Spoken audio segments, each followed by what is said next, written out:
Hello! Je trouve ça trop cool de faire ça. Bon, j'espère que vous allez bien. Aujourd'hui, je vais faire une vidéo un petit peu moins formelle que d'habitude, mais plus personnelle et spontanée. Comme un peu une discussion entre vous et moi. Enfin là, en l'occurrence, entre moi et la petite caméra là-bas. Ça fait triste dit comme ça. Enfin bon, je vais vous parler des choses qui me manquent de la France. Et oui, vivre à l'étranger, ça a plein de choses positives, mais ça a aussi ses inconvénients. J'espère que ça va vous plaire, que vous ne trouverez pas ça trop ennuyant. Au pire, vous regardez pas la vidéo, c'est simple, vous acharnez pas. Et puis voilà. Alors, la première chose qui me manque, et s'il y avait juste une chose, évidemment, ce serait ça, c'est la famille et mes amis. Quand je suis partie en Irlande initialement, je me suis dit « Oh, ça ira, ce sera quand même beaucoup plus proche de la France que par exemple quand j'étais à Québec avant. » C'est vrai, mais j'avais oublié deux détails. Un détail financier et un détail temporel. En termes de budget, les petits vols low cost à travers l'Europe, c'est pas du vendredi soir au dimanche soir. C'est genre du mardi au vendredi. Donc il faudrait que je prenne des jours de congé pour aller voir mes proches. Il faudrait que ceux-là, tant qu'à faire, ils prennent aussi des jours de congé. Je vais quand même pas leur demander de faire ça pour me recevoir. Donc clairement, c'est pas si évident. En termes de temps, oui, en théorie, c'est moins de 2 heures d'avion. En pratique, c'est beaucoup plus. Soit je pars directement de Cork, vu que c'est là que j'habite, donc ça c'est un peu plus pratique, mais j'arrive à Paris. Mais une fois à Paris, il faut anticiper le temps de changer de l'aéroport jusqu'à la gare. Après, il faut le train pour se rendre en province. Il y a aussi le temps, l'heure en plus du décalage horaire Irlande-France. Donc finalement, 2 heures par-ci, 2 heures par-là, 3 heures de train. Ou alors je peux partir de Dublin, où là il y a plus de vols qui vont à des endroits plus précis en France directement. Mais du coup, il y a le bus à prendre de Cork-Dublin, c'est 3h30. Puis pareil, les temps d'attente. Donc finalement, en gros, ça prend une journée porte à porte à peu près pour voyager. Donc clairement, on ne peut pas faire ça sur un week-end. Il faut forcément prendre un jour et encore juste au moins 2 jours de congé. Finalement, tous ces petits moments simples de spontanéité, de voir un ami ou de voir la famille, ça devient beaucoup plus compliqué. Il faut anticiper des semaines, voire des mois à l'avance. Donc oui, clairement, ma famille et mes amis me manquent. Oui. Mais bon, en fait, on dirait que c'est comme un appel un peu à mes amis et ma famille pour me dire qu'ils me manquent. C'est vrai. Finalement, pour l'instant, je suis à chaque fois rentrée juste une fois par an. J'ai eu de la chance, ma famille et des amis sont venus me voir, mais ils vont pas faire ça tout le temps. La difficulté aussi quand je rentre en France, c'est qu'il faut sélectionner ses amis ou sa famille, puisque par exemple en quelques jours, je peux pas aller voir tout le monde. Puis là, pour une fois, j'avais trouvé un prix très intéressant pour un aller-retour France-Irlande. Je me suis pris des jours de congé.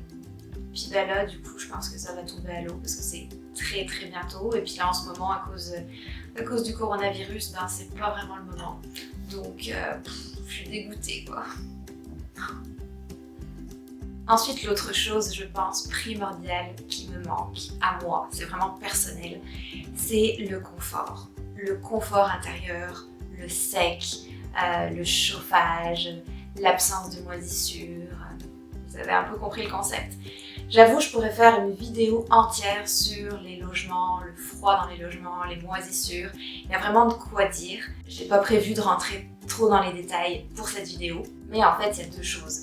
Une chose, c'est que l'électricité, elle est plus chère qu'en France. Donc elle est à 0,246 € le prix du kilowattheure contre 0,176 € en France. Et deuxième chose, même si maintenant c'est en voie d'amélioration, globalement les maisons sont pas très bien construites, en tout cas elles sont pas très bien isolées. Donc finalement, globalement ça fait que l'allumage des radiateurs est très restreint, mais partout. Chez nous, mais aussi j'étais dans des salles de répétition pour ma chorale ou l'orchestre et il y a plein de radiateurs mais ils sont tout le temps éteints. Donc oui, il fait froid. Les Irlandais sont habitués, ils sont pas frileux, depuis tout petit ils ont connu ça, donc eux ça leur paraît normal. Moi en tant que Française, en plus ayant vécu à Québec avant ou dans les appartements, il faisait souvent 22, 23, c'était vraiment appréciable. Ok, c'était peut-être un peu trop, mais bon, faut reconnaître que c'était quand même chouette. Donc là forcément c'est plus dur. J'ai l'impression d'avoir froid tout le temps. Là je fais un effort pour la vidéo, mais en vrai j'ai un gros gilet que je me suis acheté et que je porte tout le temps chez moi. Puis il y a aussi l'humidité, c'est vrai qu'il y a souvent des problèmes d'infiltration d'eau. On sent l'air à travers les fenêtres. C'est général, c'est pas juste moi. Si vous parlez à différents Français ou différents même étrangers, ils vous diront la même chose. Donc ça oui, ce petit confort d'être bien chez soi, oui ça me manque. Ouais, je peux pas le cacher. Ensuite, une autre chose qui me manque, c'est la chaleur. Oui, et en fait, il n'y a pas vraiment d'été. Clairement, il fait à peu près maximum 25 degrés. Et encore, c'est pas tout le temps, c'est quand même assez rare. Donc oui, les journées, ça c'est agréable. Les journées sont longues en été, mais par contre, il faut toujours avoir un petit pull. J'ai jamais mis de shorts, mes débardeurs ou mes t-shirts. Je pense que je les mets juste quand je suis au sport ou quand je fais une rando. Et encore, juste en montée. Là, vous pouvez voir par exemple, là c'était pour une randonnée, donc j'ai quand même mon kawaii en plein mois d'août, puisque effectivement, il peut pleuvoir tout le temps. Et une autre photo, là j'ai ma polaire, plus un autre gilet par-dessus, alors que c'était une belle soirée d'août. Juste pour vous donner une idée, quoi. Donc oui, les petites soirées d'été en terrasse avec des amis, oh, ça me manque terriblement. Et là, l'été justement s'en vient, et je redoute un petit peu ça. Sinon, une autre chose un petit peu différente, bon en vrai ça me manque pas énormément, mais ça faisait quand même partie des petites choses un petit peu différentes de la France qui peuvent créer quand même un petit manque. C'est premièrement Decathlon. Il n'y a pas de Decathlon ici. Tout ce qui est vêtements de sport, ça j'arrive globalement à trouver. Il y a d'autres magasins qui font des vêtements sympas à tous les prix. Par contre, tout ce qui est plus équipement sportif, équipement de camping, équipement de plongée, pour des vélos aussi, des rollers, vous voyez un peu tout ça. Et bien là, il n'y a pas ce fameux Decathlon où on peut tout trouver au même rayon, au même rayon, dans le même magasin et pour un rapport qualité-prix très, très bien.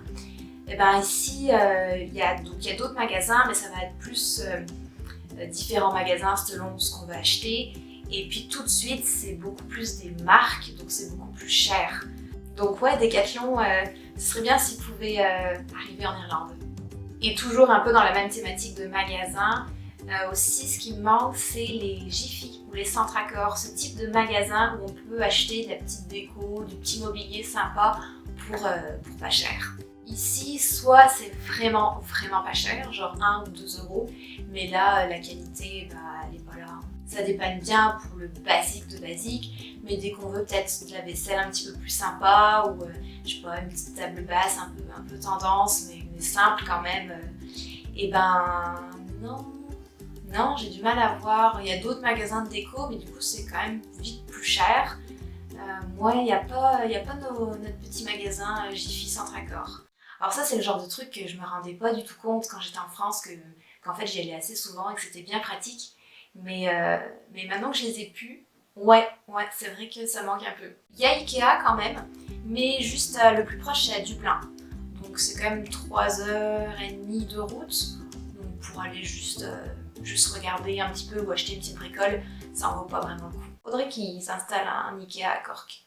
Ça, ce serait bien. Sinon, je pense qu'il y en a pas mal qui vont penser peut-être qu'au niveau nourriture aussi, il y a des manques. Pas vraiment pour moi, honnêtement ça je le vis bien. J'ai déjà fait une vidéo sur les différences dans les aliments qu'on retrouvait à l'épicerie en Irlande versus la France.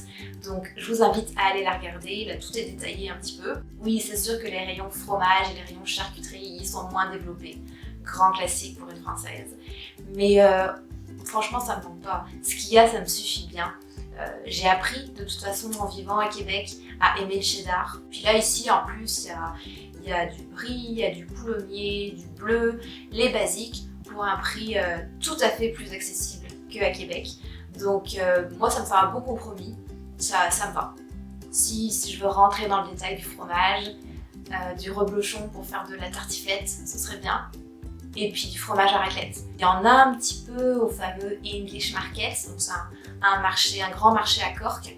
Mais du coup là c'est vraiment du fromage de marché beaucoup plus cher que les petites tranches là pour faire la raclette qu'on peut acheter à l'épicerie. Après ça, c'est vrai qu'une bonne baguette, des fois, ça pourrait me faire plaisir. Ah si, quand même une chose qui me manque, j'en ai parlé dans ma vidéo donc sur les différences de nourriture, c'est le lait UHT. J'ai toujours été habituée à avoir plein de litres de lait en stock. Là, c'est pas le cas, il faut aller toujours l'acheter chaque semaine. Donc oui, ça c'est pas très pratique. Ça me manque, ouais. Donc voilà à peu près. Oh si, il y a quand même une chose en fait qui revient un peu avec l'idée du manque de la famille, des amis, parce que pour moi ça va un peu ensemble, c'est les apéros. Les apéros ça me manque, le fait aussi de s'inviter les uns chez les autres pour prendre un souper, faire des jeux de société. Ici c'est vraiment la culture du pub. Les Irlandais reçoivent jamais chez eux. Dès qu'ils font quelque chose de social, c'est forcément à l'extérieur dans un pub.